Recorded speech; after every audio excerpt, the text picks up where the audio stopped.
Assalamualaikum warahmatullahi ta'ala wabarakatuh. A'udzu billahi minasyaitonir rajim. Bismillahirrahmanirrahim. Innal hamdalillah nahmaduhu wa nasta'inuhu wa nastahdihi wa nastaghfiruh wa natubu ilayhi wa natawakkalu alayhi wa na'udzu billahi min shururi anfusina wa na'udzu billahi min sayyiati a'malina. من يهده الله فلا مضل له ومن يضلل فلا هادي له. أشهد أن لا إله إلا الله وحده لا شريك له وأشهد أن محمدا عبده ورسوله. اللهم صل وسلم على سيدنا محمد وعلى آله وصحبه أجمعين. سبحانك لا علم لنا إلا ما علمتنا إنك أنت العليم الحكيم. رب اشرح لي صدري ويسر لي أمري واحلل عقدة من لساني يفقهوا قولي. اللهم انفعنا بما علمتنا وعلمنا ما ينفعنا وزدنا علما وفقا في الدين يا رب العالمين. أما بعد. Yang saya muliakan seluruh ahli jawatan kuasa beserta dengan saf pentadbiran masjid, ashabul fadilah, tuan-tuan imam, tuan-tuan bilal, para asatizah, muslimin, muslimat, hadirin, hadirat yang dirahmati Allah Subhanahu wa taala. Alhamdulillah diberikan kita kesempatan pada malam ini bagi sama-sama kita menyambung ulang kaji kita daripada kitab Al-Fiqhul Manhaji ala madhhab al-Imam Asy-Syafi'i rahimahullah, yang mana pada saya ini merupakan terjemahan daripada kitab asalnya yang berbahasa Arab, yang mana terjemahan daripada Pustaka Salam, dan yang membicarakan tentang muamalat ialah pada jilid yang ke-6, yang mana pentingnya untuk kita mempelajari bagaimanakah urus niaga di antara menggunakan harta kita dan juga interaksi kita dengan manusia yang lain. Kerana Nabi SAW menyebutkan al-halalu bayyin wal haramu bayyin. Apa yang halal itu merupakan perkara yang jelas nyata. Begitu juga dengan perkara yang haram. Wa bainahuma umurun mushtabihatun la ya'lamuha katsirun minan nas. Dan di antara halal dan juga haram sekiranya tidak jelas yang mana satukah satu perkara itu, maka ia terjatuh daripada perkara yang dinamakan sebagai syubhat, yang mana tidak diketahui akan hukumnya melainkan sedikit daripada kalangan manusia. Famanittaqa asyubhat, dan barang sesiapa yang memelihara dirinya daripada perkara-perkara syubhah, maka kata Nabi SAW, faqad istabra'a li dinihi wa 'irdihi, maka seseorang yang menjauhi perkara-perkara syubhah, maka dia telah pun membersihkan dirinya, membersihkan agama dan maruah dirinya. Wa man waqa'a fi asyubhat waqa'a fil haram, sesiapa yang terjebak ke dalam perkara-perkara syubhah, nescaya dia telah terjebak ke dalam perkara yang haram. Jadi tuan-tuan, insya-Allah pada kesempatan pada malam ini sebelum menantikan azan fardu Isya, insya-Allah kita akan lihat pada jilid yang ke-6 pada muka surat 1248 yang berkaitan dengan kaifiat ataupun adab yang dianjurkan dalam Islam berkaitan dengan jual beli ataupun al-bai'. Yang pertama disebutkan dalam kitab kita ini tuan-tuan pada muka surat 1248, iaitu bertolak ansur dalam urusan jual beli. Penjual perlu bertolak ansur dalam menentukan harga dan berusaha meletakkan harga yang rendah. Pembeli pula bertolak ansur dengan barangan yang ingin dibeli dan tidak meletakkan syarat-syarat yang terlalu membebankan penjual. Berkenaan dengan harga pula, pembeli perlu memberikan harga yang lebih, manakala penjual perlu bertolak ansur dengan pembeli yang berada dalam kesusahan dengan cara meletakkan harga yang rendah dan memberi tangguh sehinggalah dia mampu membayarnya. Apabila menuntut hutang, janganlah pula terlalu berkeras dan jangan memalukan pihak yang berhutang. Rasulullah SAW bersabda, rahimallahu rajulan samhan idza ba'a wa idza ishtara wa idza iqtada. Nabi SAW menyatakan, di antara satu perkara yang mudah mendatangkan rahmat Allah kepada kita ialah apabila melakukan urusan jual beli. Kata Nabi SAW, semoga Allah merahmati seseorang lelaki, begitu juga dengan perempuan. Kerana disebutkan dalam hadis ini, bila mana disebutkan ialah lelaki, juga merangkumi dengan golongan muslimat. Kerana kebanyakan yang disebutkan taklifan kepada lelaki juga ditaklifkan kepada perempuan. Semoga Allah merahmati sesiapa sahaja yang bertolak ansur apabila menjual, apabila membeli, dan apabila menuntut akan hutangnya. Di sini Nabi SAW memberikan kepada kita satu cara untuk mendapatkan rahmat Allah Subhanahu Wa Taala dalam perkara yang bukanlah merupakan ibadat khusus. Kerana tuan-tuan, setiap pekerjaan kita ini kan, walaupun merupakan perkara yang harus, juga dikira sebagai ibadah secara umum sekiranya kita berniat kerana Allah Subhanahu Wa Taala. Adapun ibadat khusus, contohnya kita solat, berpuasa, membaca Al-Quran Al-Karim, memanglah kita telah pun melakukan perbuatan tersebut di atas perintah Allah Subhanahu Wa Taala secara jazam, secara pasti. Tetapi dalam urusan seharian kita, contohnya kita membeli, menjual ataupun menuntut hutang, sekiranya bertolak ansur dan memudahkan urusan manusia, dan juga untuk kita semata-mata mengharapkan keridhaan Allah Subhanahu Wa Taala dalam urusan yang dilakukan, maka itu juga diberikan pahala dan kebaikan di sisi Allah Subhanahu Wa Taala. Dan Nabi SAW menyatakan, rahimallah, semoga Allah Subhanahu Wa Taala memberikan rahmat kepada orang yang menjual, orang yang membeli, dan juga orang yang menuntut hutang dengan cara yang penuh hemah, penuh kelembutan. Maka ketiga-tiga golongan ini diberikan rahmat oleh Allah Subhanahu Wa Taala.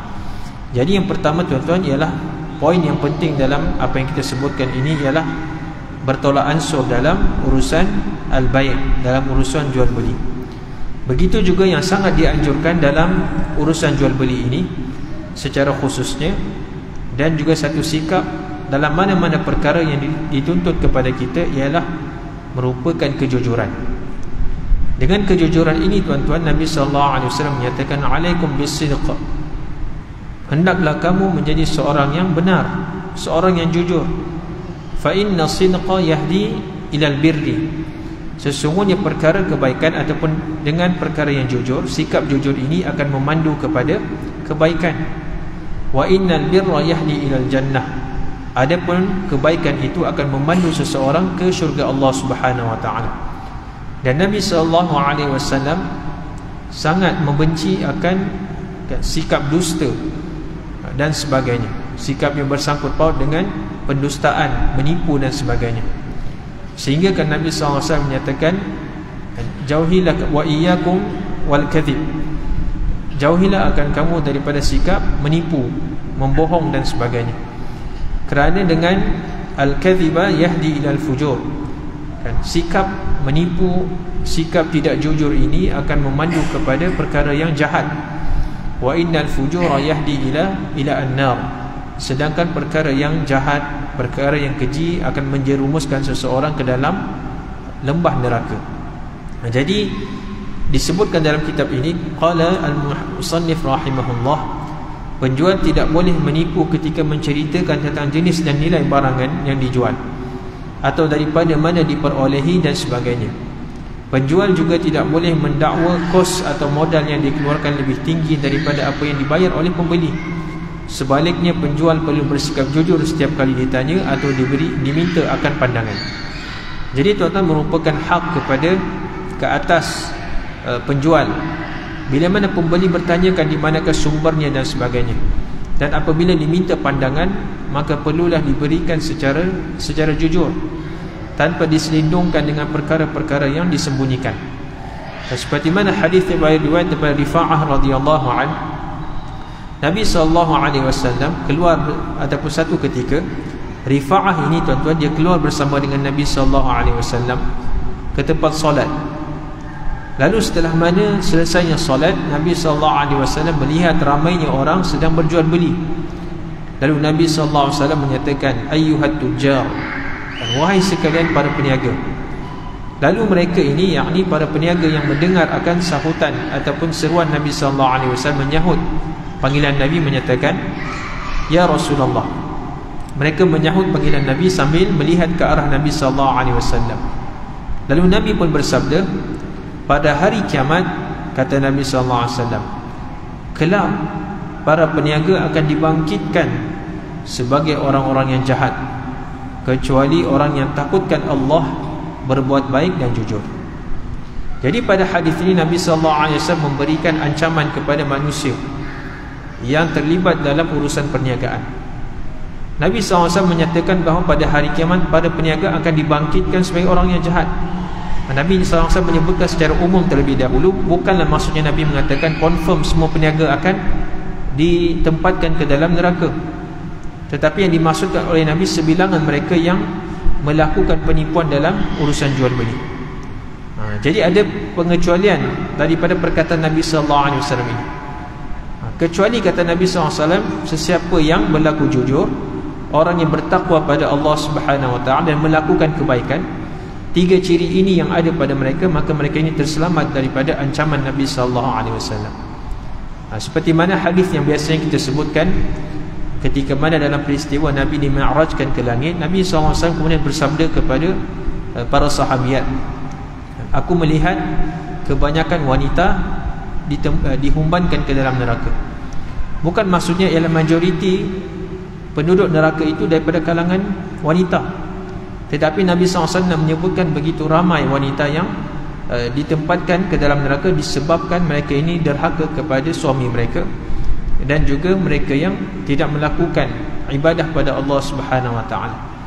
Dengan perkara yang dianggap remeh inilah menjerumuskan mereka ke dalam neraka. Sedangkan begitu juga bilangan lelaki juga tidak kurang ramainya di dalam neraka. Cuma Nabi SAW menyebutkan apakah sikap, apakah amalan yang menyebabkan mereka akhirnya dicampakkan ke dalam neraka. Begitu juga Nabi SAW menyebutkan pada asalnya para peniaga ini akan terselamat sekiranya mereka ini beriman pada Allah, takutkan kepada Allah Subhanahu Wa Taala, melakukan ataupun bersikap jujur dan juga melakukan kebaikan dalam urusan mereka, maka mereka inilah dijamin keselamatan daripada dihimpunkan bersama dengan ahli neraka. Jadi Nabi SAW secara tidak langsung menganjurkan kepada para peniaga agar sentiasa jujur dalam perniagaan mereka. Berbuat baik yang dimaksudkan dalam hadis ini ialah melakukan kebaikan ketika berurusan. Begitu juga Nabi SAW daripada hadis riwayat Abu Sa'id Al-Khudri radhiyallahu an, Nabi SAW menyatakan, at-tajirus saduqul amin ma'an nabiyyin was-siddiqin wasyuhada. Walaupun pada hadis pertama ini seolah-olah satu ancaman kepada para peniaga, melainkan para peniaga yang memiliki kejujuran, tapi pada hadis yang lain Nabi SAW seolah-olah menggambarkan profession yang utama ialah perniagaan. Buktinya Nabi SAW menyebutkan hadis yang saya bacakan tadi, maksudnya ialah seorang peniaga yang bersifat benar, tidak berbohong, jujur dan juga amanah, maka mereka ini akan dibangkitkan dengan para nabi, orang-orang yang benar dan juga orang yang mati syahid di jalan Allah Subhanahu Wa Taala. Lihatlah bagaimana dengan hanya profession menjadi peniaga, dengan profession itu saja tanpa perlu berpenat lelah untuk solat di sepanjang malam, puasa selang sehari, dengan sedikit sahaja ataupun dengan profession peniaga yang mereka miliki ini menyebabkan mereka akan dihimpunkan dengan sebaik-baik manusia. Siapakah sebaik-baik manusia? Sudah tentu ialah golongan Nabi. Nabi ini merupakan golongan yang paling istimewa pada hari kiamat nanti. Dan juga orang-orang yang siddiqin, orang-orang yang benar, yang mana mereka ini diketuai oleh Sayyidina Abu Bakar As-Siddiq radhiyallahu anhu. Manusia yang ataupun golongan manusia yang terbaik setelah mana Nabi dan Rasul ialah golongan siddiqin, dan juga ataupun mereka yang syahid di jalan Allah Subhanahu Wa Taala. Dengan syarat ialah bukan semata-mata at-tajir, bukan semata-mata menjadi peniaga, tetapi diikat peniaga itu sikap mereka ialah as-saduqul amin, orang yang jujur dan orang yang amanah dalam urusan jual beli mereka. Jadi daripada hadis ini juga sebahagian ulama menyimpulkan profession yang utama ialah mereka yang melakukan jual beli ataupun mereka yang berniaga, kerana disokong dalam hadis yang lain kebanyakan atau kama qala Nabi SAW ialah kebanyakan kekayaan itu datangnya daripada perniagaan. Cumanya tuan-tuan, di pandangan perspektif ulama yang lain menyatakan pekerjaan yang utama ialah mereka yang menggunakan usaha mereka sendiri, dan juga perniagaan mereka ataupun apa-apa saja profession itu diniatkan semata-mata kerana Allah Subhanahu Wa Taala. Tidak kisahlah sama ada peniaga kan makan gaji dan sebagainya, yang pentingnya peniaga ataupun mereka itu melaksanakan amalan itu bersungguh-sungguh kerana Allah Subhanahu Wa Taala. Jadi mungkin kita ini tidak ada kemahiran dalam berniaga, mungkin kemahiran kita pada profession yang lain, maka tidak salah kita mencari profession itu mengikut kekuatan yang ada pada kita. Dan yang utamanya ialah apa juga pekerjaan yang kita ceburi. Nabi SAW menyatakan, innallaha yuhibbu al-'abda idza 'amila 'amalan an yutqinah. Sesungguhnya Allah Subhanahu Wa Taala mencintai seorang hamba itu bila mana dia melakukan satu pekerjaan, maka dia melakukan dengan penuh kesungguhan, dengan penuh committed. Jadi itu dia tuan, pekerjaan yang utama ialah melihat kepada kekuatan yang ada pada kita, lalu kita kan sebaik mungkin mengerjakan pekerjaan itu dengan penuh amanah, ikhlas kerana Allah Subhanahu Wa Taala. Adapun para peniaga ini diberikan bonus sekiranya mereka mendapat keuntungan dunia daripada kejujuran mereka. Begitu juga pada hari akhirat juga mereka akan mendapat keuntungan, dibangkitkan bersama dengan golongan Nabi, golongan Siddiqin dan golongan syuhada. Begitu juga hadis daripada Hakim bin Hizam radhiyallahu anhu, Nabi sallallahu alaihi wasallam bersabda, kan Nabi sallallahu alaihi wasallam daripada hadis riwayat Hakim bin Hizam radhiyallahu anhu menyatakan, Nabi bersabda, al-bai'ani bil khiyar, kan al-bai'an bil khiyar ma lam yatafarraqa aw qala hatta yatafarraqa fa in sadaqa wa bayyana burika lahumā fi bai'ihima wa in katama wa kadhaba muhiqat barakatu bai'ihima. Nabi SAW menyatakan penjual dan pembeli berhak memilih antara meneruskan jual beli dan membatalkannya selagi mana mereka belum berpisah. Ini kita sebutkan semua ini tuan-tuan, di antara rukun jual beli ialah kedua-dua pihak sama ada penjual dan pembeli dalam keadaan redha meredai antara satu dengan yang lain. Tidak dijadikan ataupun tidak terjadinya penjualan ataupun pembelian melainkan keredaan daripada kedua-dua pihak. Sekiranya salah satu pihak ini merasa ataupun dipaksa tanpa kerelaan hatinya, maka tidak sahnya jual beli tersebut. Kan perlunya ada redha meredai antara penjual dan pembeli. Seperti mana yang Allah nyatakan dalam surah An-Nisa, la ta'kulu amwalakum bainakum bil batil illa an takuna tijaratan an taradin minkum. Janganlah kamu memakan harta sesama kamu, maksudnya kita memperolehi harta daripada orang lain, melainkan dalam ataupun dengan jalan perniagaan. Yang mana perniagaan itu kata Allah Subhanahu Wa Taala, perniagaan yang diredai di antara penjual dan juga pembeli. Seperti mana hadis ini juga Nabi menyatakan adanya pilihan kepada penjual dan pembeli itu dalam satu majlis.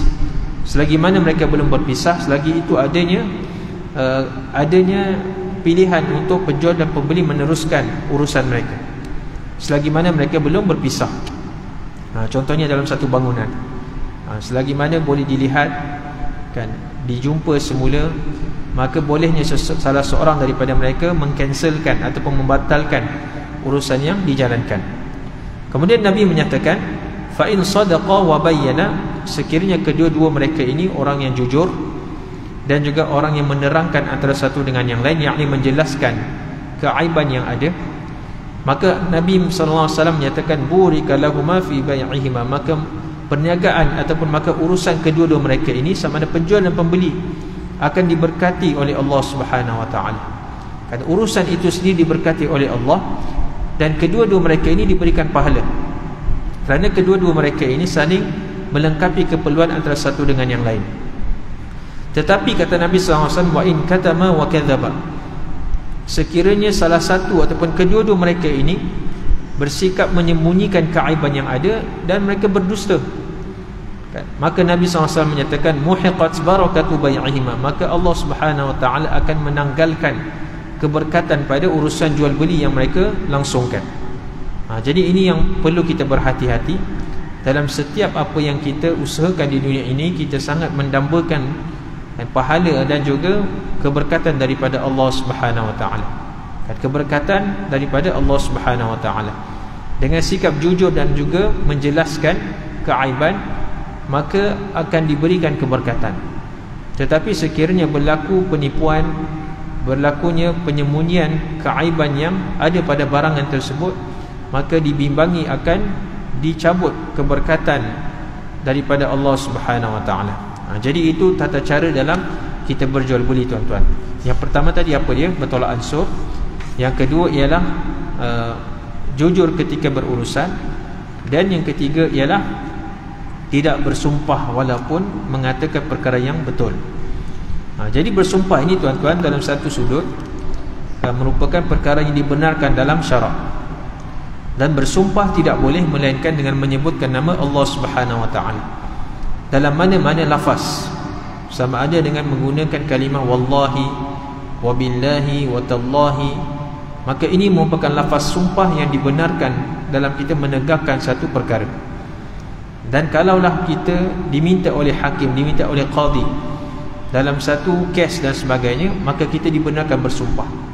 Tapi secara umumnya, tuan-tuan, selain daripada situasi yang tidak memberatkan kita untuk bersumpah, walaupun kita berkata perkara yang benar, maka dinasihatkan untuk kita tidak bersumpah. Kerana kita bimbang dengan penggunaan nama Allah Subhanahu wa taala. Sedangkan nama Allah Subhanahu wa taala merupakan nama yang sangat mulia dan juga merupakan syiar kepada orang-orang munafik, kan, merupakan lambang kepada orang munafik. Ini suka bersumpah dengan nama Allah Subhanahu wa taala. Bahkan orang-orang yang jahat sekalipun, mereka tidak akan segan silu untuk bersumpah dengan nama Allah, walaupun mereka berbohong dalam perkataan dan tindak tanduk mereka. Mungkin, tuan-tuan, kita beranggapan bahawa mereka yang mempermainkan nama Allah dengan menyebutkan nama Allah, maka mereka akan disambar petir pada ketika itu juga. Sedangkan itu merupakan mungkin khayalan manusia. Sedangkan kita lihat pada zaman Nabi SAW betapa banyak orang-orang munafik yang sanggup bersumpah dengan nama Allah walaupun menegakkan perkara yang salah. Kerana Allah Subhanahu wa taala tidak terus menimpakan azab kepada manusia. Kerana salah satu nama Allah Subhanahu wa taala yang kita imani, tuan-tuan, ialah Al-Halim. Kan, Al-Halim. Al-Halim ini maksudnya yang Maha Penyantun. Yang mana dengan nama Al-Halim ini, dengan sifat Allah Subhanahu wa taala yang tidak tergesa-gesa dalam menjatuhkan hukuman kepada hamba-Nya. Allah Subhanahu wa taala menyatakan pada akhir surah Fatir, walau yu'akhidullahu an-nasa bima kasabu ma taraka 'ala dhahriha min dabbah walakin yu'akhiruhum ila ajalin musamma fa idza jaa ajaluhum fa innallaha kana bi'ibadihi basira. Pada ayat ini, tuan-tuan, menerangkan sifat halim yang ada pada Allah Subhanahu wa taala. Allah Subhanahu wa taala menyatakan kalaulah Allah Subhanahu wa taala menyeksa manusia disebabkan apa yang mereka usahakan, apa yang mereka lakukan, sudah tentu tidak akan tersisa di atas muka bumi ini sebarang makhluk Allah Subhanahu wa taala. Kan? Kerana kalaulah mungkin Allah Subhanahu wa taala tidak ada sifat ataupun nama yang Maha Pemaaf, yang Maha Penyantun, sudah tentu bila mana manusia melakukan kemungkaran terus akan dibayar cash oleh Allah Subhanahu wa taala ketika itu juga. Tetapi Allah Subhanahu wa taala memberikan kemaafan kepada manusia, memberikan penangguhan kepada manusia. Walaki yuakhiruhum ila ajalin musamma. Tetapi Allah berikan tempoh kepada mereka untuk bertaubat. Kalau mereka tidak bertaubat, maka pada satu masa nanti pastilah mereka ini akan dibalas sesuai dengan tindakan mereka.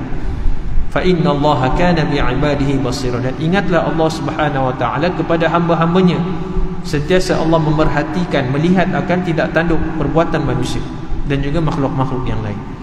Jadi kerana itu, tuan-tuan, orang-orang munafik ini bila mana mereka tahu kalau mereka berdosa sekalipun, tidak akan datangnya petir ketika itu yang akan membunuh mereka.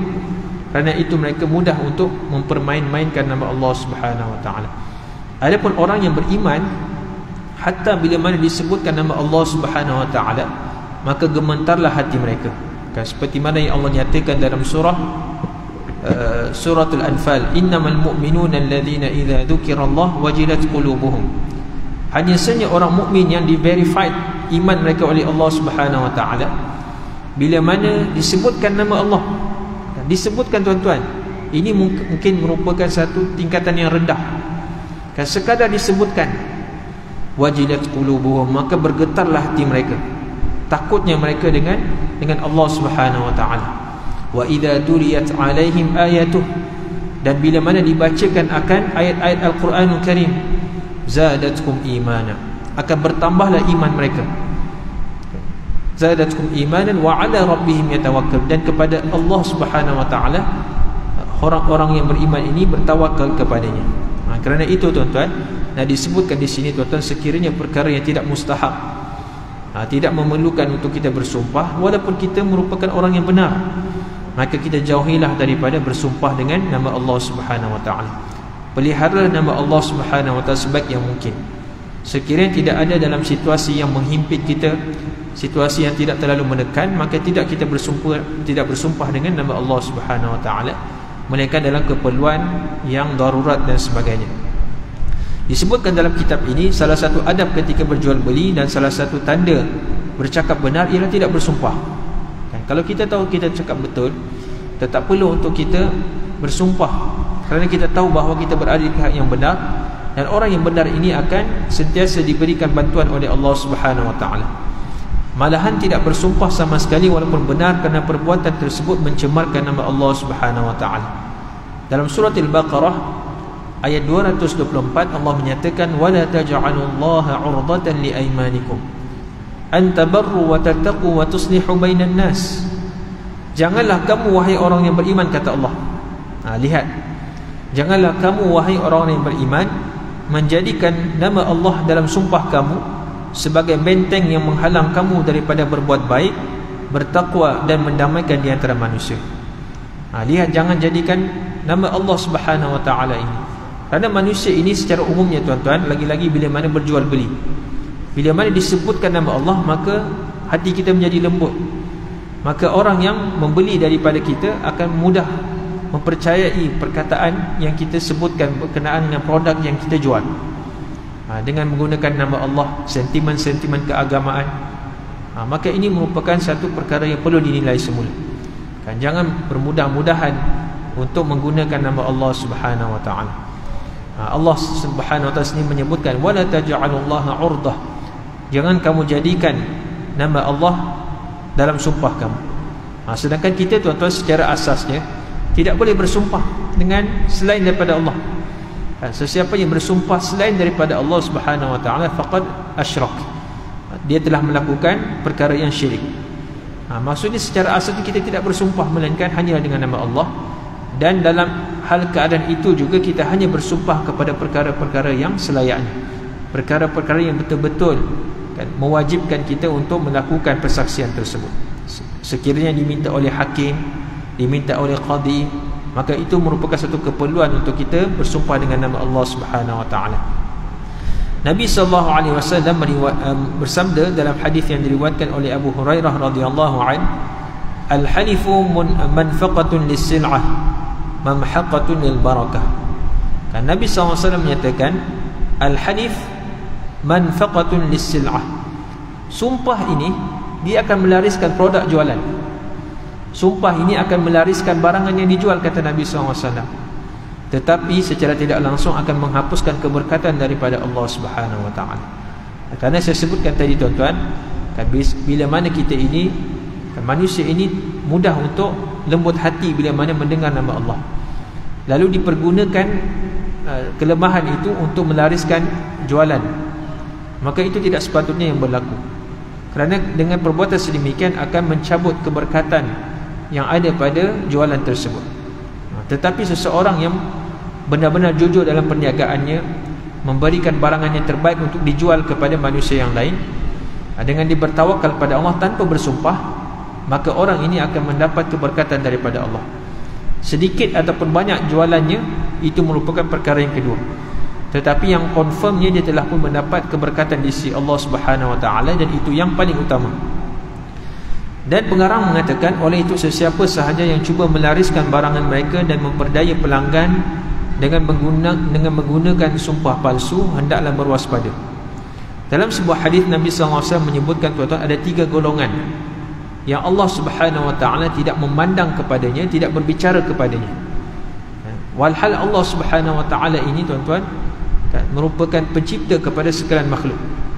Merupakan nikmat yang paling besar ialah bila mana kita melihat Allah Subhanahu Wa Taala.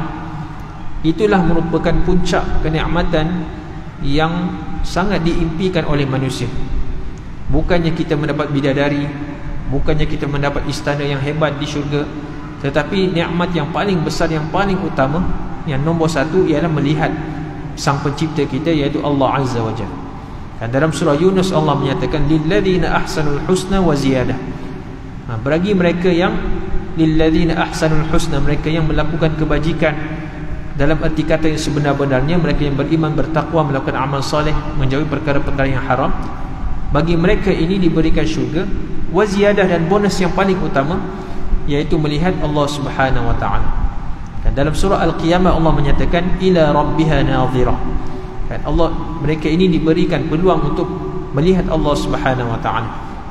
Jadi tuan-tuan, malangnya ada manusia yang terhalang daripada melihat Allah Subhanahu Wa Taala. Bahkan Allah Subhanahu Wa Taala tidak menyucikan mereka daripada dosa yang mereka lakukan.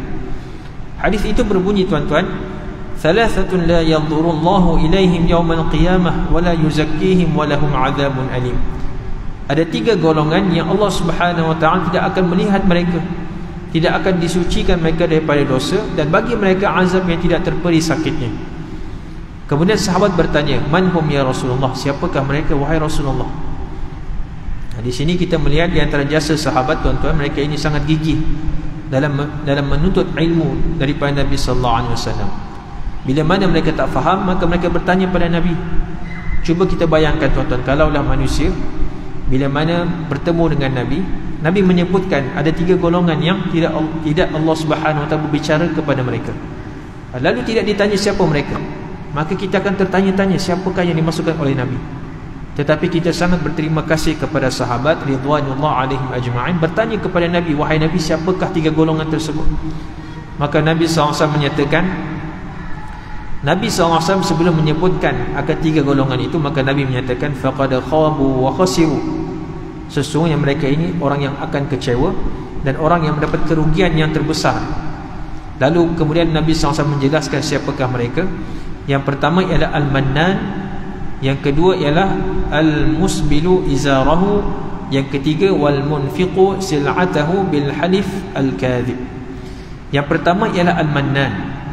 Al-mannan ini kalau dinisbahkan kepada manusia ialah orang yang suka mengungkit akan pemberian yang diberikan, suka mengungkit pemberian. Dan bahasa Melayu ni apa tuan-tuan? Simpulan bahasa dia buruk siku, betul kan? Jadi buruk siku ini ataupun orang yang mengungkit akan pemberian yang telah diberikan, maka inilah orang yang tidak dipandang oleh Allah pada hari kiamat. Jadi bila mana kita telah pun memberikan satu pemberian kepada manusia, kita memberikan hadiah, maka yang utama tuan-tuan ialah kita mengharapkan keridhaan Allah Subhanahu Wa Taala, bukan mendapat pujian manusia. Kerana kalau kita berikan kepada manusia, boleh jadi orang yang kita sayangi itu pada kemudian hari akan bertukar menjadi lawan. Tetapi dengan kita beriman dengan hadis Nabi sallallahu alaihi wasallam, iaitu dengan kita memberikan, memasukkan kegembiraan kepada manusia yang lain, maka Allah akan berikan pahala pada kita. Maka kita jadikanlah pemberian kita itu sebagai satu hadiah yang kita minta imbalannya daripada Allah Subhanahu Wa Taala. Jangan diungkit akan pemberian. Kan? Orang yang al-mannan ini, orang yang mengungkit akan pemberian, mereka ini kata Nabi orang yang rugi dan kecewa pada hari kiamat. Yang kedua ialah orang yang melabuhkan pakaiannya. Untuk lelaki tuan-tuan tidak dibolehkan untuk melabuhkan pakaian itu lebih daripada buku lali. Kan? Terutamanya pakaian yang daripada atas sampai ke bawah, satu bentuk, contohnya jubah. Maka sebolehnya kita mengelakkan akan bentuk pakaian yang melebihi daripada buku lali. Adapun perempuan memang dituntut untuk lebih daripada buku lali dengan kadar yang sepatutnya. Dan yang ketiga ialah kata Nabi SAW sebagai pengakhiran untuk perkongsian kita, iaitu golongan yang ketiga al-munfiqu sil'atahu bil halifil kadhib, iaitu orang yang melariskan barang jualannya dengan menggunakan sumpah yang palsu. Jadi tuan-tuan, moga-moga kita diberikan kekuatan oleh Allah Subhanahu Wa Taala, sama ada kita menjadi penjual yang baik, yang jujur, begitu juga kita merupakan pembeli yang diredai oleh Allah Subhanahu Wa Taala. Moga-moga dengan kita mendalami berkaitan dengan muamalat ini, maka urusan kita seimbang. Bukan saja kita ini orang yang mempunyai prestasi yang begitu hebat dalam ibadah, begitu juga dalam muamalat kita mengikuti garis panduan yang telah pun ditetapkan oleh syarak. Jadi tuan-tuan, saya kira setakat itu yang boleh dikongsikan pada malam ini. Moga ada kesempatan berikutnya kita akan membicarakan beberapa adab yang disebutkan dalam kitab Fiqhul Manhaji ini. Mudah-mudahan dapat kita amalkan insya-Allah. Wallahu taala a'la wa alam. Subhanakallahumma bihamdik asyhadu an la ilaha illa anta astaghfiruka wa atubu ilaik. Sallallahu ala khairi khalqihi nabiyina Muhammadin wa ala alihi wa sahbihi ajma'in. Wabillahi taufiq wal hidayah. Assalamualaikum warahmatullahi taala wabarakatuh.